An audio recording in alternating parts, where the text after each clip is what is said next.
నమస్తే. నిన్న ఎమ్మెల్సీ కల్వకుంట్ల కవిత కొన్ని వ్యాఖ్యలు చేయడానికి ముఖ్యంగా కేసీఆర్ను ఉద్దేశిస్తూ తెలంగాణ జాతిపిత అంటూ మరో పక్కన కాళేశ్వరం పైన ఇచ్చినటువంటి కమిషన్ పట్ల రేవంత్ రెడ్డి గారు కుట్రపూరితంగా తనను నాన్నని అరెస్ట్ చేసేందుకు ప్రయత్నిస్తూ ఉన్నాడు, ఒక కుట్రపూరితంగా చేస్తూ ఉన్నాడు అన్నటువంటి వ్యాఖ్యలు చేస్తూ ఉంది. 4వ తారీఖున ఆమె ధర్నా చేయబోతా ఉంది ధర్నా చౌక్లో. వీటన్నిటి పట్ల మాట్లాడేటువంటి ప్రయత్నం చేద్దాం. మనతో పాటు కాంగ్రెస్ పార్టీ అధికార ప్రతినిధి అయినటువంటి చెన్నగాని దయాకర్ గారు. అన్న నమస్తే. నమస్తే. సో నిన్న కల్వకుంట్ల కవిత గారు కేసీఆర్ను ఉద్దేశిస్తూ తెలంగాణ జాతిపిత అంటూ ఆమె వ్యాఖ్యలు చేయడం జరిగింది.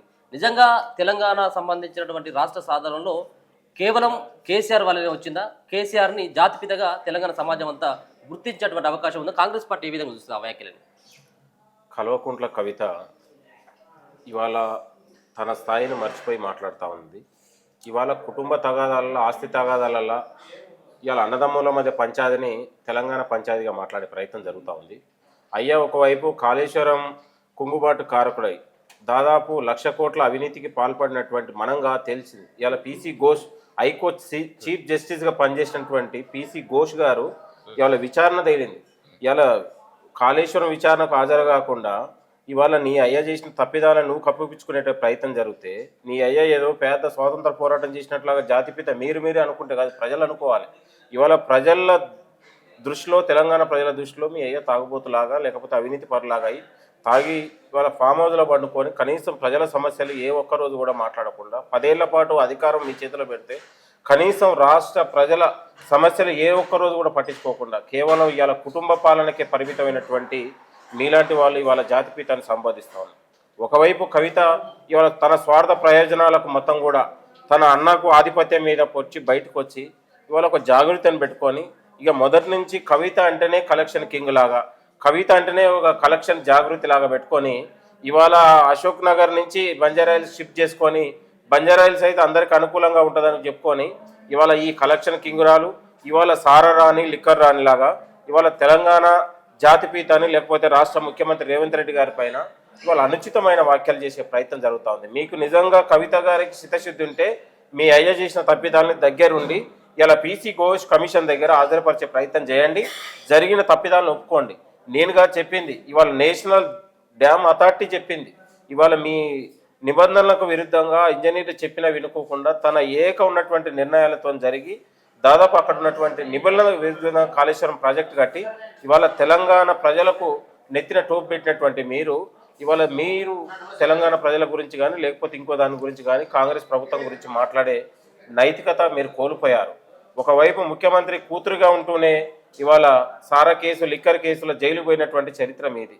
కాబట్టి కవిత ఏం మాట్లాడినా కూడా ప్రజలు సీరియస్ గా తీసుకునే పరిస్థితి. అంటే కేసీఆర్ కు నోటీసులు ఇచ్చినామంటే కేవలం కేసీఆర్కే కాదు తెలంగాణ సమాజానికి అంతా కూడా నోటీసులు ఇచ్చినట్టే, తెలంగాణ సమాజాన్ని అంతా కూడా అవమానించినటువంటి తీరుగానే ఆ నోటీసులను పరిగణించవచ్చు అని చెప్పేసి ఆమె వ్యాఖ్య చేస్తాం. ఇప్పుడు తప్పు చేసిండు కాబట్టి చట్టం తన పని తాను చేసుకుంటూ పోతుంది. ఇవాళ తెలంగాణ ప్రజలు ఎదురు చూస్తూ ఉన్నారు ఇవాళ కాళేశ్వరం దర్యాప్తు కోసం, కేసీఆర్ అవినీతి కోసం. ఇవాళ నిజంగా కల్వకుంట్ల కుటుంబం ఇవాళ 100 సంవత్సరాలకు సరిపోని ఇవాళ సంపదను దోచుకున్నటువంటి వీళ్ళకి ఇంకా తెలంగాణ గురించి, తెలంగాణ వాదాన్నే పూర్తిగా మర్చిపోయి బీఆర్ఎస్ అని పెట్టుకొని ఇవాళ జాతీయ పార్టీగా అవతరించి అసలు తెలంగాణ ఉనికిని తెలంగాణ రాష్ట్ర ఒక సెంటిమెంట్నే పక్కన పారేసి వీళ్ళు మళ్ళీ తెలంగాణ సెంటిమెంట్ గురించి మాట్లాడతారు. ఎవరికి ఏం చేసిండు ఆయన? ఏ ప్రజలకు ఉద్ధరించిండు? మీకు, మీ అన్నకు, మీ కుటుంబం కోసం 1,00,000 కోట్ల అవినీతి చేసిండు. ఎవరి జాతిపిత? ఎందుకు మాట్లాడుతుంది కవిత? నాకు అర్థం కాక అడుగుతా.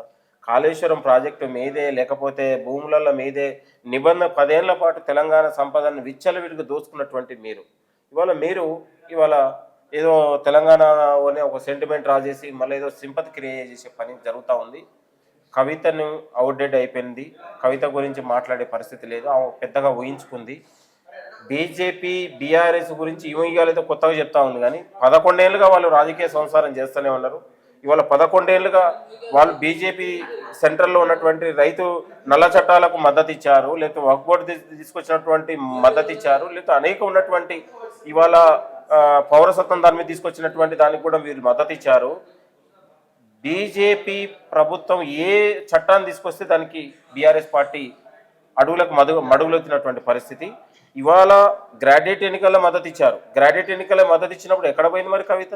ఇవాళ పార్లమెంట్ ఎన్నికల్లో కానీ ప్రత్యక్షంగా పరోక్షంగానూ బీజేపీ ఎంపీల కోసం ఇవాళ బీఆర్ఎస్ పార్టీ ప్రత్యక్షంగా పరోక్షంగా పనిచేసి ఇవాళ ఎంపీల గెలుపు కోసం పనిచేసింది. కాబట్టి ఇవాళ బీఆర్ఎస్ పార్టీకి కనీసం డిపాజిట్ దక్కని పరిస్థితి. ఇలా మానసికంగా తెలంగాణ ప్రజలు చిన్నపిల్లలని చెప్తారు, బీఆర్ఎస్ బీజేపీ ఒకటే ఆయన భవిష్యత్తులో వీళ్ళందరూ కలిసిపోతారనే విషయం అలా తెలుసు.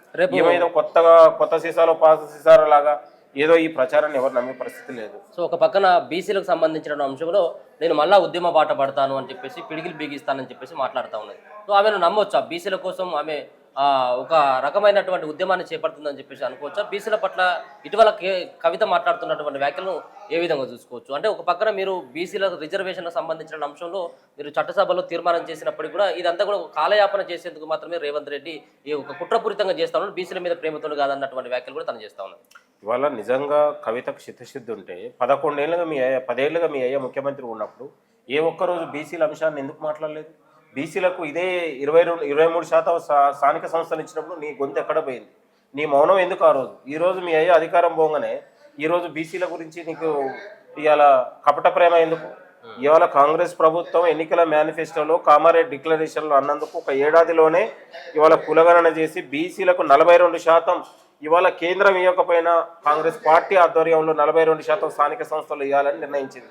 మీకు నిజంగా ఇవాళ అసెంబ్లీలో బిల్లు పాస్ అయింది, కేంద్రానికి పంపారు. మీకు నిజంగా చిత్తశుద్ధి ఉంటే ఢిల్లీలో కూర్చో బీజేపీ పైన కూర్చొని దీక్ష చేయి, 42% అమలు కోసం నువ్వు ఫైట్ చేయి. ఎందుకు చేయరు? ఇవాళ రాష్ట్ర ప్రభుత్వం తీసుకున్న తీర్మానానికి మద్దతుగా నువ్వు చేయి. కాబట్టి బీసీల గురించి కవిత ఏ పోరాటం తీసుకున్నా అది దొంగ ప్రేమనే తప్ప తన యొక్క స్వార్థ ప్రయోజనాల కోసం ఇవాళ బీసీలు వాడుకునే ప్రయత్నం జరుగుతూ ఉంది. గతంలో మీ అందరూ తెలుసు, బతుకమ్మను వాడుకుంది, ఇంకో దాన్ని వాడుకుంది. ఇవన్నీ కూడా ఇవాళ రాజకీయ నాటకాలకు ఇదొక భాగం. కాబట్టి కవిత ఒకసారి జైలుకు పోయించిన తర్వాత మొత్తం కూడా ఆదరణ కోల్పోయింది. ప్రజల్లో ఒక విపరీతమైనటువంటి వ్యతిరేకత ఉన్నటువంటి పరిస్థితుల్లో ఒక బీసీలని ఒక సెంటిమెంట్ వేసుకొని ఇవాళ స్థానిక సంస్థలని బీసీలని, లేకపోతే శ్రీకాంతాచారి ఇవాళ గుర్తుకొచ్చాడు, చాకల ఐలమ్మ ఇవాళ గుర్తుకొచ్చింది, దొడ్డికోమర ఇవాళ గుర్తుకొచ్చాడు. 10 ఏళ్ళు అయ్యే అధికారం ఉన్నప్పుడు ఎక్కడ అధికారం రాలే. ఆమెకు 10 ఏళ్ళ అధికారం ఉన్నప్పుడు మొత్తం సెటిల్మెంట్లు, దందాలు, సారా లిక్కర్ కేసులు ఈ వ్యాపారాలలో ఉంది తప్ప ప్రజల గురించి ఆలోచించలేదు. అధికారం పోగానే మళ్ళీ ఒకసారి ఇప్పుడు సెంటిమెంట్ ఇచ్చేసుకుని తన స్వార్థ రాజకీయ ప్రయోజనాల కోసమే బీసీలు అనే సెంటిమెంట్ వేసుకుని తప్ప బీసీ ఉద్యమాలకు కానీ బీసీ సమాజానికి కానీ కవితకి ఎక్కడ ఎలాంటి సంబంధం లేదు.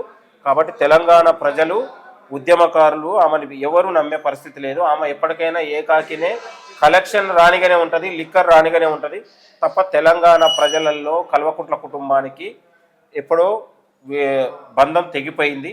వాళ్ళని నమ్మే పరిస్థితి లేదు. కేవలం వాళ్ళు తన యొక్క రాజకీయ ప్రయోజనాల కోసం ప్రజలను వాడుకునే ప్రయత్నం జరుగుతుంది. Thank you so much. మొత్తానికైతే మాత్రం కల్వకుంట్ల కవిత చేసినటువంటి జాతిపిత అంటూ వాళ్ళ నాన్నని సంబోధించడం పట్ల కాంగ్రెస్ పార్టీ శ్రేణులంతా కూడా బగ్గుమంటా ఉన్నారు. కేవలం తెలంగాణ సంబంధించినటువంటి పదాన్ని వాడుకున్నటువంటి వ్యక్తిని జాతిపితగా పోల్చడం ఏంటంటూ వాళ్ళైతే కన్నెర చేస్తున్నటువంటి సందర్భం. అలాగే బీసీల పేరు చెప్పుకొని బీసీ నినాదంతో కల్వకుంట్ల కవిత కొత్త ముద్దు చేసుకొని మళ్ళీ ప్రజల్లోకి వచ్చేటువంటి ప్రయత్నం చేస్తుంది. కానీ బీఆర్ఎస్ పార్టీకి కానీ, జాగృతికి కానీ, కల్వకుంట్ల కవితకు కానీ తెలంగాణలో ప్రజలు కూడా ఎక్కడ కూడా స్కూప్ ఇచ్చేటువంటి అవకాశం లేదన్నటువంటి అభిప్రాయాన్ని అయితే కాంగ్రెస్ పార్టీ శ్రేణులు వ్యక్తం చేస్తున్నారు. చూస్తూనే ఉండండి మనతో.